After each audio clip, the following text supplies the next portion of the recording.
오늘 소개할 교파는 루터교입니다. 어쨌든 루터교는 세계 개신교 프로테스탄트의 최초 교단이라고 부를 수 있죠. 루터교가 있었기 때문에 그 다음에 개혁교회라든가 장로교, 감리교, 성공회, 구세군, 침례교 뭐 다 가능했다. 아무튼 그 루터교를 종교개혁을 했을 때 루터 자신은 그 개혁된 교회를 기독교라고 불렀어요, 그냥. 그러니까 자기가 기독교의 본질로 돌아간다고 생각했기 때문에 기독교라고 불렀고, 한편으로는 복음주의 교회라고 불렀어요. 지금도 그 독일에서는 개신교 하면 복음주의 교회 이렇게 있습니다. 개신교 프로테스탄트라는 말을 안 쓰고 복음주의라는 말을 써요. 루터는 자신이야말로 예수의 복음에 충실한 교회를 회복시켰다라는 그런 입장이 강했는데, 문제는 이제 루터를 따르는 세력이 커지고 가톨릭 교회가 루터의 교회를 루터란이라고, 그래서 루터는 자기 이름을 딴 교회가 생기는 거를 싫어했어요. 그 우리 감리교 같은 경우 웨슬리안이라고 부르잖아요. 웨슬리안이랑 비슷한 거죠. 당시 18세기 영국 국교회가 메소디스트라고 불렀지 웨슬리안이라고 부르진 않았어요. 우리 스스로 이제 웨슬리안이라고 부르는데, 이 루터교는 루터란이라고 아예 불렀어요. 근데 루터를 따르는 놈들이라는 뜻이에요. 조롱하고 비하하면서 가톨릭 사람들이 루터 따르는 루터 졸개들 뭐 이런 뜻이라고 볼 수 있겠습니다. 루터는 이 용어를 싫어했는데 어쩔 수 없이 나중에 이 용어가 루터교의 공식적인 용어로 점착을 하게 됩니다. 청년 시절의 루터입니다. 저 약간 고집스럽고, 실제로 약간 고집이 세고 이러니까 종교개혁을 했죠. 나중에 이 사람이 아우구스부르크인가요? 그런데 은둔생활을 하고 이러면서 실내 생활을 너무 오래 하다 보니까 스트레스 받고 이러면서 살도 찌고 이래요. 볼품이 없어지지. 루터가 바깥 활동을 못하고 계속 감금하면서 독일어로 막 성경 번역하고 너무 답답하니까 운동을 해야 되죠. 몸이 찌뿌둥하니까. 자기가 미워하는 주교라든가 교황 얼굴들을 스펜에다 그려놓고 공을 던져가지고 때려 눕히는 운동을 했대요. 당시 가톨릭 그 교권 세력들에 대한 증오와 미움이 그만큼 컸다는 거죠. 그래서 우리 저 감신대 총장 지내신 김홍기 교수님이 맨날 수업 시간에 루터가 볼링을 만들었기 때문에 우리 개혁자들의 후예인 우리 신학생들은 볼링을 열심히 치십시오, 그렇게 수업 시간에 얘기했던 기억이 납니다. 비텐베르크의 1517년 면벌부를 팔면서 교회가 그 사람들을 겁박해가지고 성직자들의 부를 축적하고 성당 건축에 혈안되는 모습을 보면서 루터가 95개 조문을 비텐베르크에 부착하면서 종교개혁이 개혁이 시작되었습니다. 이게 바로 비텐베르크, 루터가 95개 조문을 붙였던 바로 그 건물입니다. 그래서 이제 이게 바로 그 유명한 95개의 조문입니다. 루터는 자기 생명을 걸고 종교개혁을 했다. 루터가 선언한 종교개혁의 3대 모토가 있잖아요. 솔라 피테, 솔라 스크리추라, 솔라 그라시아. 이것이 종교개혁의 3대 모토인데, 바로 이 가톨릭 교회가 구축해놨던 그 구원의 원리를 정면으로 뒤집어 엎으면서 교회의 전통보다는 말씀, 사제들의 교리적 어떤 독점적 해석보다는 믿음 강조하면서 선행, 공로주의보다 하나님의 은혜로 구원받는 그 은혜를 강조하면서 전혀 새로운 기독교의 활로를 열었다, 이렇게 볼 수 있겠습니다. 이건 루터가 설교하는 모습. 그래서 당시 가톨릭 교회 주교들이 모여가지고 그렇게 말했대요. 잘 경작된 포도밭에 멧돼지 한 마리가 들어와서 밭을 다 망가뜨린다, 그런 말을 했죠. 요거는 또 다른 기록한데 사람들 앞에서 설교하는 루터의 모습. 굉장히 저돌적이고 비타협적인 고집스러운 개혁자의 모습을 보여줍니다. 자, 이거는 그 가톨릭 교회에서 루터가 이 성직자직을 포기하고 여성 수녀와 성관계를 받고 결혼을 하기 위해서, 부정적인 관계를 위해서 개혁을 하겠다는 미명하에 분란을 일으키는 거다라고 그런 마타도라고 볼 수 있죠. 이거는 루터파에서 진실은 가톨릭 교회야말로 진정으로 사람들을 꿰어서 면벌부를 팔아가지고 사람들을 악으로 이끌고 있다. 그래서 여기 보면 가톨릭 교회는 사람들을 이렇게 현혹하는 악한 뒤에 악마가 있잖아. 성직자 뒤에 악마가 있고, 교권주의에 사로잡힌 성직자들의 이 거대 권력을 또 보여주고 있고, 사람들은 이런 사특한 면벌부를 파는 성직자들의 겁박에 현혹되는 모습, 그리고 이렇게 뒤에 몸주머니를 차고 있는 성직자들의 타락한 모습. 근데 바로 이제 그 루터는 요 반대편에 이렇게 있어. 여기에는 성령이 비둘기가 내려요. 하나님이 천사를 보내서 보호를 하고요. 이렇게 사람들이 진정한 구원의 길로 인도되는 뭐 그런, 이게 한마디로 그 루터교에서 만들어서 배포한 삐라입니다. 삐라. 정교하게 잘 만든 삐라죠. 그래서 이렇게 그 당시 그 교황을 중심으로 한 교권이 세속 권력을 이제 통제하고 그 세속 권력과 대결 구도에 있던 이 16세기 상황에서 제후들과 왕들이 바로 루터의 가르침에 이제 안색을 하는 거죠. 그래서 루터교를 받아들이는 제후들이 등장하면서 구텐베르크의 그 인쇄술의 발달로 루터가 쓴 논문들이 전 유럽으로 확산되고 읽히면서 루터의 메시지에 공감하는 세속 권력자들이 등장하면서 루터가 그들의 비호를 받으며 수수처럼 한 방에 훅 가지 않고 살아남을 수 있었다. 그래서 이제 루터의 가르침이 독일에서 시작됐는데 이것이 들불처럼 유럽으로 퍼져서 특히 어디로 많이 가냐면 북유럽으로 많이 갑니다. 스칸디나비아 쪽에 있는 제후들이 적절히 수용을 해요. 그래서 우리가 알고 있는 스웨덴이라든가 핀란드, 덴마크, 노르웨이, 아이슬란드, 라트비아, 에스토니아, 독일 전역의 각 제후들에게 수용이 됩니다. 그래서 독일과 북유럽 중심으로 루터교가 크게 확산됐다. 개혁교회라든가 장로교회가 득세하고 있던 프랑스라든가 스코틀랜드 이런 데서는 루터교가 좀 약해요. 우리가 지난번에 그 무교회주의 얘기하면서 덴마크를 사회 개혁을 적극적으로 수행해서 덴마크의 그 낙농 국가로서의 도약을 할 수 있도록 이끌었던 그런 팁이 들어보셨죠? 유달령 선생이라든가 또 김교신 선생 이런 분들이 존경해서 아시아에 도입해야 된다고 했던 그 덴마크의 영농 혁신과 사회 개조를 시행했던 대표적인 사회 개혁가인 그룬트비가 바로 덴마크의 루터교 사제였습니다. 그리고 덴마크의 철학자 쉐렌 키에르케고르 이 사람도 루터교 신자였고 루터교적 그 어떤 합리주의적 신앙의 토대 하에서 그것을 철학적으로 자신의 신앙과 철학을 조화시켰던 철학자가 덴마크 루터교적 역사 배경 하에서 나타났다 이렇게 볼 수 있겠습니다. 루터교 하면 딱 떠오르는 이미지가 이게 노르웨이에 있는 루터교 예배당 모습이에요. 북유럽의 그 심플하면서 실용주의적인 예배당의 모습. 독일이라든가 이탈리아에서 볼 수 있는 화려한 교회 건축보다는 건박하고 심플한.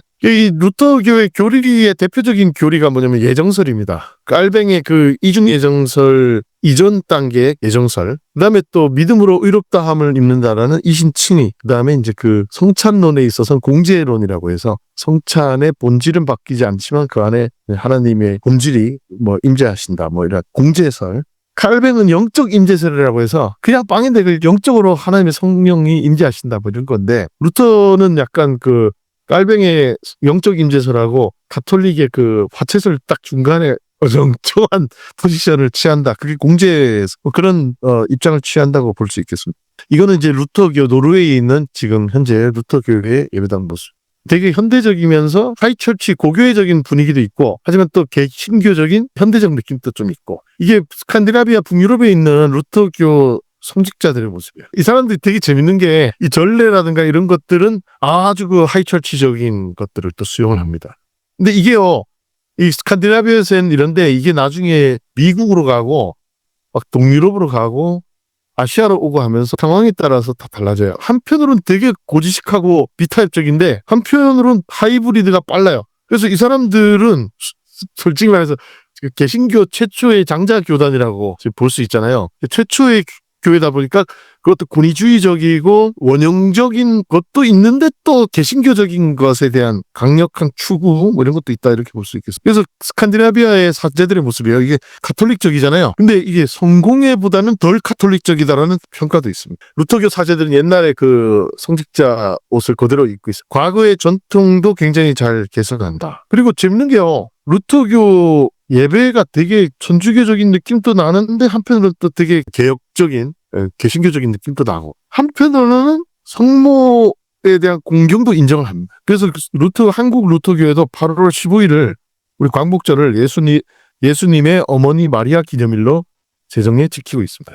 그러니까 이게 가톨릭적인 요소가 많이 잔존해 있어요. 왜냐하면 마르틴 루터와 함께 루터교 개혁을 했던 멜랑이톤이 너무 가톨릭적인 걸 막 제거하다 보니까 급진적으로 느꼈어요. 그래서 멜랑이톤이 다시금 회귀하면서 가톨릭적인 요소를 일부 절충적으로 잔존시키는 타협점을 찾거든요. 이러면은 보수 반동에 저항에 부딪힐 수 있으니까 예전에 하던 거 좀 절충하되 이거를 성모 마리아에 대한 숭배가 아닌 공경까지는 우리가 인정하자 뭐 그런 거죠. 그래서 뭐 이렇게 마리아가 지금 또 이거는 프랑스 스트라스부르에 있는 한 루터교 성당에 남아있는 모습입니다. 그리고 그 성린을 공경하는 전통도 일부 남아있습니다. 하지만 그 성인이 우리를 위해서 대신 기도해 준다 뭐 이런 개혁자적인 입장에서 미신적인 요소들은 거부를 해요. 수돈 제도는 또 없애버립니다. 그리고 십자 고상도 없애고 죽은 자를 위한 기도나 위령비도 없애고 세례 줄 때 세례명도 없애고 1960년 20세기에 들어서 오히려 루터교 안에서 고교회 루터교 운동이 일어나요. 그 하이처치적인 전례적인 분위기를 다시금 복고하는 그런 분위기도 그래서 천주교하고 또 비슷해지는 경향도 20세기에 들어서 또 나타나는 모습이 확인이 되고요. 또 지역과 교파에 따라서는 아예 성수자복 없이 그냥 사복 정장 차림으로 예배 인도하는 루터교도 있어요. 루터교는 독일, 서유럽, 북유럽 각 지역별로 루터교의 정체성이 좀 다릅니다. 그래서 이거를 지금 다 설명을 드리긴 어려워요. 그래서 세계 루터교 개관만 할게요. 원래는 전 세계 가톨릭하고 정교회를 제외한 개신교, 프로테스탄트 교파 중에서 전 세계적으로 가장 교세가 큰 교회가 바로 루터교입니다. 그 다음 2위를 달리는 게 성공회입니다. 근데 지금 우리나라에서 루터교하고 성공회가 제일 소수 교파 중에 하나로 여겨지잖아요. 개신교 장자교회고 진짜 말 그대로 나는 뭐 한국 장로교가 뭐 장자교단 뭐 이런 얘기 하는데 솔직히 말해서 루터교야말로 세계 프로테스탄트 장자교단이 이거는 뭐 부정할 수가 없는 거고. 근데 이제 그동안엔 독일을 비롯해서 북유럽의 루터 교회들이 되게 이제 세력이 가장 컸었는데 요즘 이제 독일이 종교세라고 내기 시작하면서 사람들이 교회를 안 다니면 종교세를 뭐 감면받았나 봐요. 그래서 이제 사람들이 교회를 안 다니기 시작하는 거예요. 그래서 독일의 루터교 교인 숫자가 급감을 하고 이러면서 지금 현재 전 세계 루터교 신자 수가 지금 2023년도 기준으로 7,840만 명인데 루터교 안에서 단일 교단으로는 아프리카가 독일을 앞질렀습니다. 그래서 에티오피아 복음주의 교회라는 루터 교회가 1,200만 명, 네, 탄자니아 루터 교회가 850만 명, 그다음에 인도네시아 바탁 기독 개신교회가 633만 명. 각 지역마다 지역에 맞는 뭐 선교 전략이라든가 뭐 토착화를 성공했다고도 볼 수 있게 지역화에 되게 하이브리드가 잘 돼, 루터교. 그래가지고 또 되게 유연해. 로만 카톨릭 교회처럼 전 세계를 통할하는 교구 제도 이런 것들을 다 거부하고 전 세계 루터교를 하나로 연결해 주는 거는 루터교 세계 연맹이거든요. 근데 루터교 세계 연맹은 그냥 각 지역별 루터교의 전통을 하나의 어떤 로만 카톨릭 교회처럼 이렇게 전례라든가 뭐 신학이라든가 이런 거를 좀 통제하는 것까지는 못 나가기 때문에 각 지역적으로 지역화에 성공을 거두면서 아프리카나 인도네시아 이런 교회들이 지금 전 세계 루터교 탑3에 지금 올라왔다. 지금 그런 상황입니다. 그래서 지금 북반구의 교회가 남반구로 축이 이동하고 있다는 것을 가장 또 잘 보여주는 교회가 루터교다. 근데 제가 동유럽이나 서유럽의 루터교까지 다 설명드리려니까 시간이 없어서 오늘은 한국에 온 루터교는 그럼 어디서 왔냐? 바로 미국 루터교입니다. 미국의 루터교가 한국에 선교한 거는 일제시대, 구한말도 아니고 일제시대도 아니고요. 바로 해방 이후 1950년대 미국 루터교회가 후발주자로 한국 선교에 관심을 갖고 한국전쟁 이후에 전후 복구와 재건 사업 과정에서 미국 루터란이 참여를 하게 됩니다. 미국 루터교를 이해하기 위해서 두 축이 있습니다. 하나가 진보적인 미국 복음주의 루터회 ELCA Evangelical Lutheran Church in America. 이게 바로 미국의 대표적인 루터회 교단입니다. 여기는 에반젤리칼 루터란이라고 써놨지만 상당히 진보적이에요. 미국에서 제일 큰 교회가 침례교. 그 다음 두 번째가 오순절입니다. 그 다음에 세 번째가 바로 미국 루터교예요. 미국에서 루터교 교인 수가 780만 명. 하지만 이 루터교 출신들이 독일이라든가 북유럽 출신들이라 미국 안에서 주류에는 못 들어가요. 숫자적으로는 침례교가 압도하기 때문에 숫자로는 은맥이 주고 침례교한테 오순절한테 은맥이 주고 하고 근데 자기네 루터교보다 숫자는 적은데 미국 사회의 엘리트와 사회 지도층, 상류층을 형성하고 있는 건 장로교나 성공회나 감리교다. 역대 미국 대통령들은 장로교, 성공회, 감리교에서 많이 나왔는데 루터교 출신 인구가 이렇게 700만 명이 넘는데도 아직 루터교 출신 중에 대통령이 못 나왔습니다.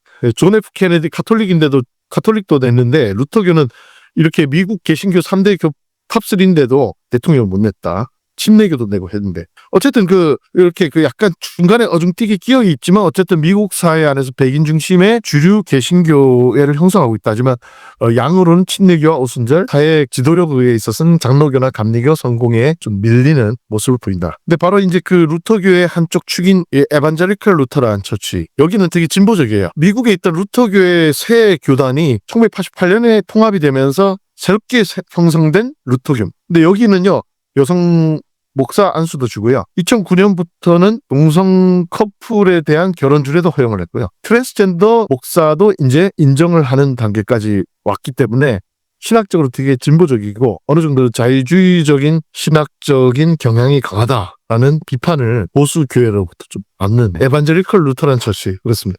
그래서 이 에큐메니컬 운동, 교회 일치 운동에도 관심이 많아가지고 가톨릭과의 신의론 교리 합의에도 이 교단이 미국에서 가장 적극적인 교단이 바로 에반젤리컬 루터란 처치다. 근데 미국에 이 진보적인 루터란이 있으면은 보수적인 루터란이 있어요. 그러니까 미국의 루터란이 파편화돼서 흩어져 있었는데 이게 나중에 서로 성향에 맞춰서 이학 집산을 한 거야. 비교적 에반젤리컬 루터란 처치보다 조금 앞서서 형성된 것이 바로 루터교의 미주리 시노드라. 미주리주의에서 모임을 가지면서 시작된 가장 미국의 대표적인 루터란 처치입니다. 제가 이 얘기를 왜 하냐면 바로 이 미주리 시노드가 바로 1950년대 한국의 선교를 계시한 루터란이에요. 보수적입니다. 이게 미주리 시노드의 또 엠블럼이에요. 이게 아마 초기 엠블럼 같고요. 좀 약간 뭐라고 해요? 좀 약간 복잡하죠? 솔라 프리테, 솔라 스크립추라, 솔라 그라시아 이렇게 써있네요. 1847년에 모임을 갖게 된 건데 나중에 엠블럼이 이렇게 바뀝니다. 루터란 처치 미주리 시노드, 미주리 총회라는 이름으로. 미주리 시노드는 앞서 말씀드린 에반젤리컬 루터란 처치보다 굉장히 보수적입니다. 교세는 한 200만 명 정도 되고 여성 목회자 허용 안 하고요. 동성결혼 주례 허용 안 하고요. 에큐메니컬 운동에 대해 부정적인 편이고요. 가톨릭 교회와의 칭의이론 교리 합의에도 동의하지 않습니다. 근데 재밌는 게요. 앞에 에반젤리컬 루터란이 주교제를 실시하는데 여기는 회중주의제를, 교회 직제상으로는 여기가 훨씬 더 진보적인데 신앙적으로는 여기가 더 보수적이다. 되게 복잡해. 이분이 바로 미주리 시노드를 창시했던 월터라고 하는 미국 루터교의 대부 같은 인물이다 이렇게 볼 수 있겠습니다.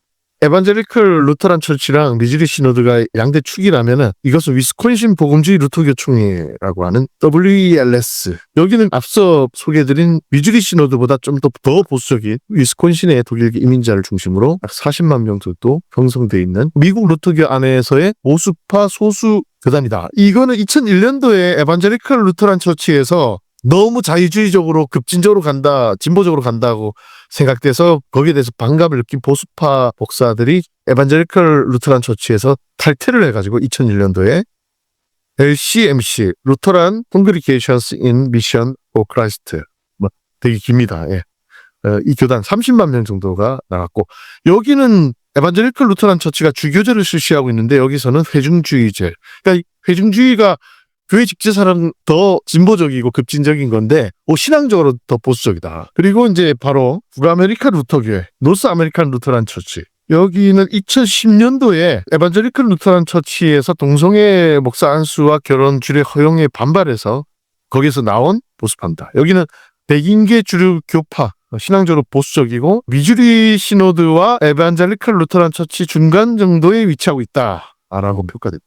이렇게 미국 안에 루터란 처치가 많아요. 마지막으로 자유 루터교회 연합, 이게 약 4만 명 정도 되는데요. 1897년에 따로 형성됐던 아주 루터교 안의 소수파다 이렇게 말씀드릴 수 있겠어요. 그러니까 미국 안에 지금 이렇게 에반젤리컬 루터란 처치와 미주리 시노드, 진보와 보수 양축이 있고 나머지 한 4개 정도의 군소 루터 교파가 있다. 근데 그중에 한국에 온 것은 미주리 시노드다. 그 얘기는 다음 주에 이제 한국의 미주리 시노드가 와서 어떤 새로운 또 루터교 전통을 한국에 이식하고 발전했는지 살펴보도록 하고요. 이제 마지막으로 루터교가 가지고 있는 상징성이 있다 보니까 세계 교회사적으로 중요한 사건들이 발생했습니다. 바로 이제 앞서 제가 말씀드린 대로 가톨릭하고 싸우고 이제 제일 먼저 프로테스트해서 나왔잖아요. 근데 이제 20세기에 들어서 우리 21세기 되기 전에 신교와 구교 간의 앙금을 털어내자. 그래서 1999년에 가톨릭과 루터교가 처음으로 만나서 서로 구원론에 대한 견해 차이를 해소하고 서로 화해를 시도해보자라고 해서 1999년에 루터교와 가톨릭이 만납니다. 여기 오른쪽에 빨간 옷 입고 있는 게 가톨릭이고요. 여기 루터교 성직자의 모습. 요게 그 한국의 그때 신문에 실렸던 신구교 500년 만에 화해라고 해서 1999년에 루터의 칭의로 오직 믿음으로 이신 칭의의 신학과 가톨릭이 가지고 있었던 구원론이 서로 교리적인 시각의 차이가 있지만 구원에 있어서의 본질의 차이는 없다라는 어떤 그런 화해 제스처가 있었던 거죠. 근데 이 루터교의 이 화해 이벤트에 대해서 지금 아까 말씀드렸다시피 전 세계 루터교가 엄청나게 많잖아요. 우리가 동의한 적 없는데 이러면서 다들 이제 동의 안 하는 루터교도 전통이 있는 거예요. 미국의 미주리 시노드 같은 경우가 여기에 동의 안 하고 미국의 에반젤리컬 루터란 처치인 아메리카 여기에서는 여기에 지지하는 미국 안에서도 장로교가 기장예장 있듯이 좀 입장이 다르다 이렇게 볼 수 있습니다. 어쨌든 1999년도에 세계사적인 교회사적 사건이 있었다. 2006년도에 금난교회에서 세계감리교 대회가 열렸거든요. 앞서 99년도에 있었던 가톨릭과 루터교 간의 이 이신칭의 화해 이 이벤트를 감리교가 또 적극 받아가지고 한국에서 세계감리교 대회가 열리는데 이때 금난교회에서 루터교, 감리교, 천주교 세 교파 간에 칭의론 합의가 이루어집니다. 이 사건을 한국 감리교가 잘 몰라.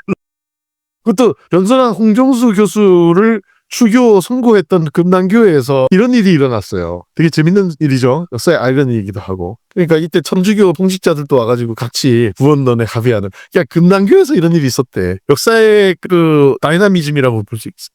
그리고 이제 요거는 가톨릭 신문에 나온 기사인데 2010년도에 칭의론의 신학적 선언이 나온 거예요. 그래서 왼쪽이 빨간 옷이 가톨릭이고 오른쪽이 루터교 사제 목사입니다. 그리고 이것이 이제 가장 또 최근의 기사인데 2016년에 교황이 참여한 가운데 개신교와 가톨릭 간의 공동의 길 선언. 그래서 루터교가 세계 개신교의 장자 교단이다 보니까 가톨릭과의 이런 신학적인 제휴와 화해, 새로운 세계사적인 어떤 에큐메니칼 연대에 물꼬를 트는 큰형님 노릇을 루터교가 또 톡톡히 지금도 하고 있다. 이렇게 말씀드리고 싶습니다. 그래서 루터교회가 한국에서는 되게 작지만 전 세계적인 다양한 전통과 지역적 차이, 신학적 노선의 정말 스펙트럼이 엄청나게 넓고 여전히 세계교회 역사의 현장에서 중심적 역할을 하고 있다. 오늘은 이렇게 말씀드리고 싶습니다. 이게 루터교의 상징적 엠블럼이 루터의 장미입니다. 루터교는 세계 루터교 연맹이 있지만 그게 협의체적인 느낌이지 관계성이 약해요. 그렇지만 그렇다고 해서